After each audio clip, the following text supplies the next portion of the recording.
Baik teman-teman, kita lanjutkan lagi ke part 2 tentang PCK Matematika ya, khusus bidang PGSD. Di sini di nomor 9 ini pure pengetahuan konten. Boleh teman-teman pause dulu, nanti kita bahas bersama. Oke, kalau sudah ketemu jawabannya, langsung kita bahas. Ibu mengalirkan air ke dalam sebuah ember menggunakan selang. Dalam waktu 30 menit, ember tersebut telah terisi penuh. Jika volume ember adalah 15 liter, debit air yang mengalir ke dalam ember tersebut adalah, nah ini adalah konsep tentang debit ya.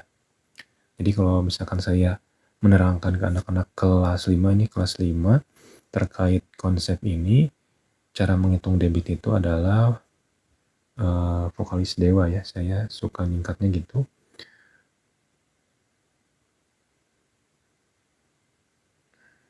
Jadi V dW, V-nya itu adalah volume, D-nya itu debit ya, W-nya adalah waktu. Nah, di sini yang ditanyakan adalah debit air berarti ini. Berarti kalau misalkan ditanyanya debit, kita tutup debit, berarti volume per waktu. Jadi cara nyari debit itu volume per waktu gitu. Sehingga ketika kita tahu konsep ini, maka langsung kita aplikasikan ke soal. Berarti volume per waktu, berarti 15 liter per 30 menit gitu ya. Nah, berarti kalau kita sederhanakan, jadi setengah liter per menit ya. Setengah liter per menit itu kalau misalkan kita ubah ke satuan waktu jam misalkan ya, jadi 60 berarti setengah dari 60, berarti 30 ya. 30 liter per jam, gitu ya. Nah, berarti jawabannya yang D. Gitu teman-teman. Oke, langsung ke soal nomor 10.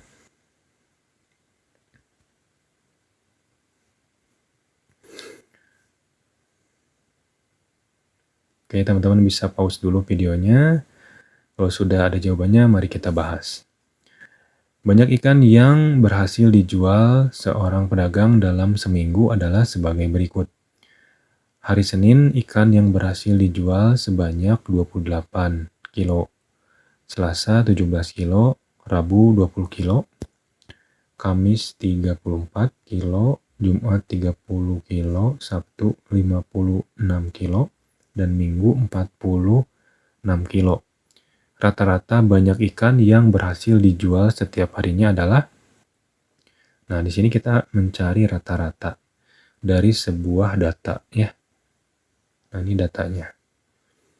Dari data ini kita menemukan rata-ratanya dan caranya seperti apa. Berarti kita harus jumlahkan dulu semua datanya. Jadi 28 tambah 17 tambah 20 gitu ya. Tambah 34 tambah 30 tambah 56 dan hari Minggu tambah 46. Itu ternyata hasilnya 231. Ini langsung dibagi 7. Kenapa dibagi 7? Karena satu minggu itu ada 7 hari ya. Ini dari hari Senin ini ya. Dari Senin hingga Minggu berarti 7. Berarti sama dengan 33 rata-ratanya. 33 kilo. Oke. Berarti jawabannya yang D. Lanjut ke nomor 11. Oke, coba teman-teman pause dulu. Baik, kita langsung bahas. Pada 2 April 2020, Haidir dan Wildan berenang bersama-sama. Haidir berenang setiap 4 hari sekali, sedangkan Wildan 5 hari sekali. Mereka berenang bersama-sama lagi pada tanggal berapa? Nah, ingat teman-teman konsep tentang KPK EPB. kalau misalkan di pertanyaan itu ya, kebanyakan gini, kalau misalkan di pertanyaan itu ada kata-kata bersama-sama, nah ini yang dipakainya itu adalah KPK. Tapi kalau misalkan sama banyak itu FPB. Nah, karena di sini bersama-sama berarti kita cari KPK-nya. Baik, kita pakai cara sisir. Di sini dituliskan bahwa Haidir itu 4 hari dan Wildan 5 hari. Berarti gini, 4 ini 5. Nah, kita bagi dengan bilangan prima dimulai dari 2 ya. 2 tentunya bisa membagi angka 4. Jadi 4 bagi 2 adalah 2. Kalau misalkan nggak bisa membagi 5, kita tulis lagi angkanya. Gitu ya. Nah, terus ini dibagi 2 lagi. Ini 1 berarti ini 5 bagi 2 nggak bisa. Tulis lagi 5. Yang bisanya adalah 5 gitu. Nah, ini tetap 1. Ini 1 ya. Nah, kalau udah 1 di sini, ini sudah selesai berarti teman-teman. Terus kita langkah selanjutnya adalah mengkalikan semua angka yang ada di sini. Berarti 2 kali 2 itu kan 4 kali 5. 20 berarti ya. Nah, berarti 20 hari kemudian mereka akan bertemu kembali dari tanggal 2 April. Ya udah tinggal kita tambahkan saja dari 2 April ke 20 hari selanjutnya. Ini sudah jelas ya teman-teman, berarti jawabannya adalah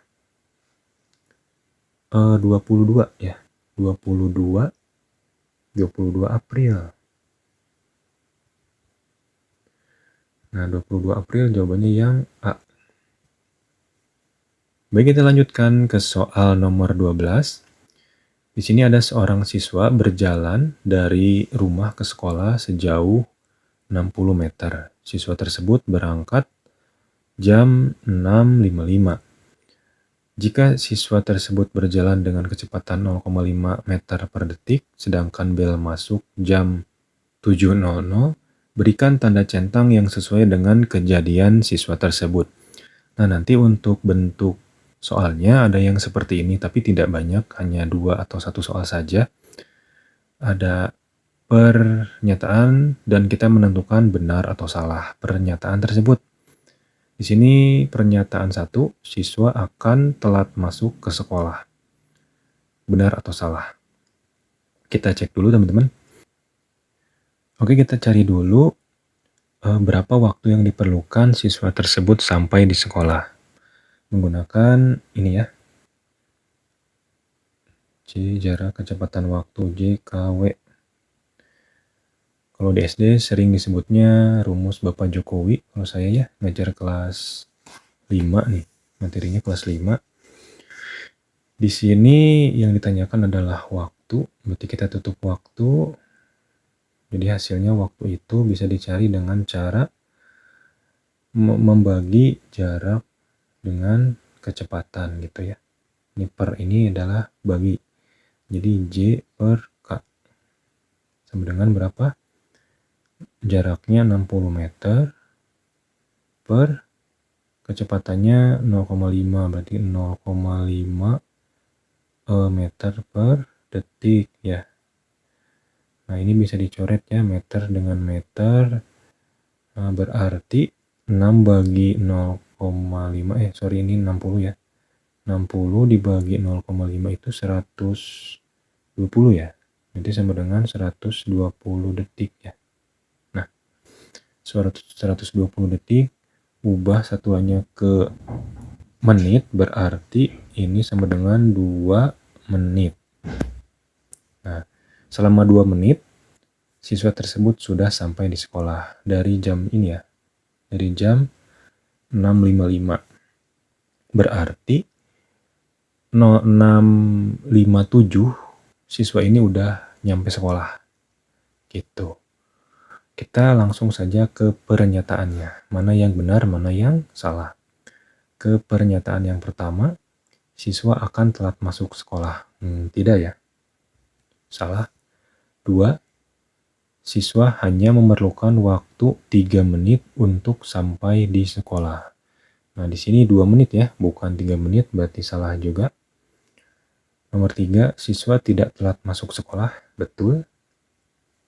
Nomor 4, siswa sudah ada di sekolah sebelum 06.58. Betul ya. Berarti yang jawaban benar adalah 3 dan 4. Salahnya itu 1 dan pernyataan yang kedua. Baik, lanjut ke nomor 13. Di sini Bu Siti ingin melakukan demonstrasi tentang volume balok di kelas 5A. Anak-anak terlihat sangat antusias dengan apa yang diperagakan. Alat dan bahan yang dibawa Bu Siti adalah sebuah akuarium yang berisi ikan-ikan kecil di dalamnya. Akuarium tersebut memiliki panjang dan lebar 15 dan 8 cm. Berarti panjangnya 15, lebarnya 8 cm dengan volume 2400 cm kubik. Berapakah perkiraan tinggi akuarium tersebut? Nah, ini sudah diketahui si volumenya berapa, kita harus menghitung tinggi ya. Berarti ini nih.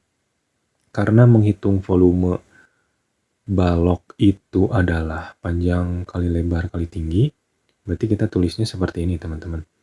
Berarti kita cari volume sama dengan P kali L kali T ya. P-nya itu berapa tadi? 15 kali lebarnya 8. Tingginya nggak tahu ya. T lagi deh. Volumenya 2400. Nah, berarti kita kalikan dulu ini ya. 15 kali 8 itu sama dengan 120 ya. Selanjutnya kita tulis 2400 ininya sama dengan 120 T. Berarti T-nya itu sama dengan 2400 dibagi 120. Berapa sama dengan berapa? Ini coret dulu ya. Berarti sama dengan 20 teman-teman. Nah, tingginya 20 cm. Jawabannya yang B.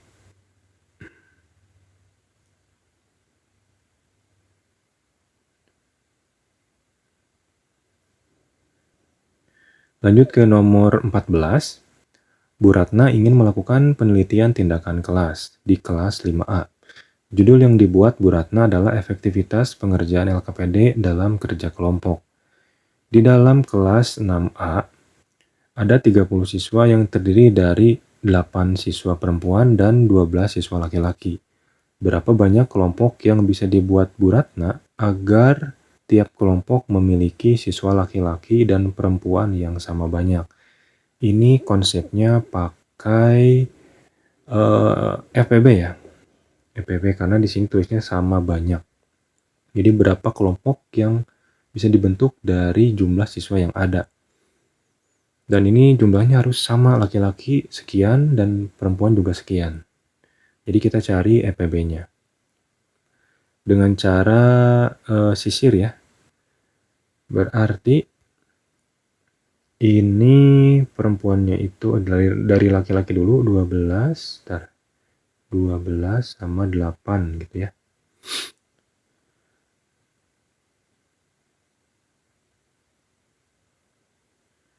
Ini dibagi 2. 12 bagi 2, 6. 18 dibagi 2, 9. Lanjut dibagi 2 lagi. Oh iya, ini karena bisa dua bilangan ini bisa dibagi 2. Kita beri tanda bulat ya di sebelah sini. Selanjutnya ini 6 dibagi 2 sama dengan 3.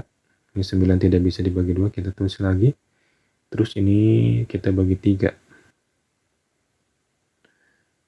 Ini hasilnya 1, ini 3.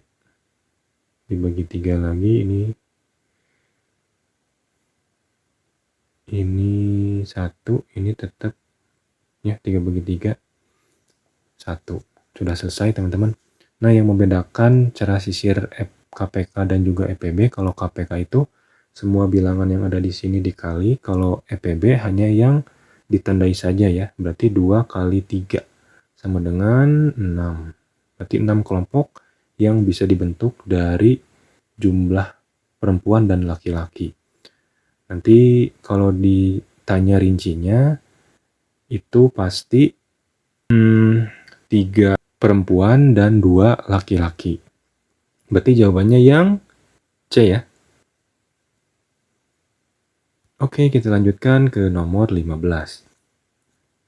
Seorang guru membuat PTK tentang meningkatkan kemampuan kolaborasi siswa dalam diskusi kelompok. Kelas yang menjadi sampel terdiri dari 30 orang siswa yang dibagi ke dalam 5 kelompok.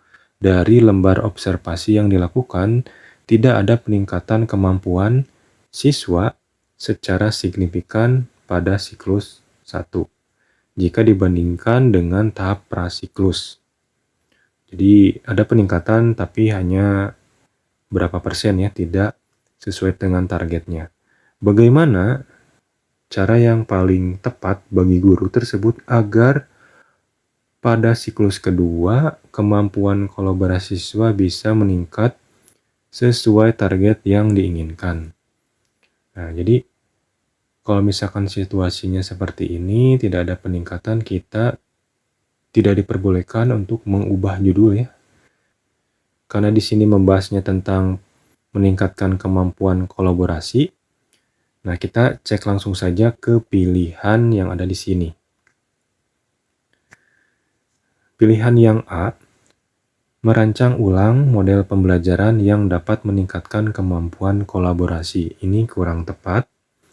Yang B, memperbanyak jumlah kelompok agar kemampuan kolaborasi siswa lebih meningkat. Oh, berarti karena jumlah kelompoknya lebih banyak, siswa di dalam satu kelompok itu lebih sedikit ya. Ini memungkinkan kolaborasi antar siswa itu meningkat ya. Karena bisa saja kalau misalkan terlalu banyak anggota kelompoknya, ini diskusi akan kurang efektif atau pengerjaan LKPD, misalkan tugas akan menjadi kurang efektif. Yang C, mengubah judul PTK karena tidak terjadi peningkatan yang signifikan pada kemampuan kolaborasi. Ini tidak ya. Pilihan yang D, menggunakan media interaktif agar meningkatkan kemampuan kolaborasi siswa. Ini kurang tepat menurut saya, yang D. E, menggunakan aplikasi Wordwall untuk meningkatkan motivasi, teman-teman, motivasi siswa dalam kolaborasi. Nah, di sini yang ditingkatkan adalah kemampuan kolaborasinya, bukan meningkatkan motivasi, ya. Nah, jadi perlu kita garis bawahi itu. Berarti yang paling tepat, kalau menurut saya di pilihan ini adalah yang B ya, yang B. Ya, yang B. Lanjut ke nomor 16, ini nomor terakhir di materi matematika bidang PGSD. Bu Gina sedang membahas materi tentang jaring-jaring bangun ruang. Alur tujuan pembelajaran yang ditulis guru adalah membuat jaring-jaring bangun ruang sederhana. Bagaimana proses pembelajaran agar bisa memunculkan sikap gotong royong dan kreativitas siswa? Di sini kita harus menghubungkan ATP dengan proses pembelajaran yang memunculkan sikap gotong royong. 2 ya, berarti gotong royong berikut dengan kreativitas siswa. Bagaimana caranya? Kita langsung ke pilihannya. A, membuat jaring-jaring kubus dengan karton secara berkelompok. Nah, ini masuknya gotong royong ya. Gotong royong. Tapi kreativitasnya belum muncul, teman-teman, dari pernyataannya. Yang B, memberikan sesi diskusi antar kelompok untuk membuat rancangan jaring-jaring balok. Ini diskusi, ini masuk ke gotong royong. Oke, yang ke B ini kita simpan dulu. Yang C, membuat desain jaring-jaring trapesium yang dilakukan secara berkelompok. Ini berkelompoknya masuk ke gotong royong. Desain jaring-jaring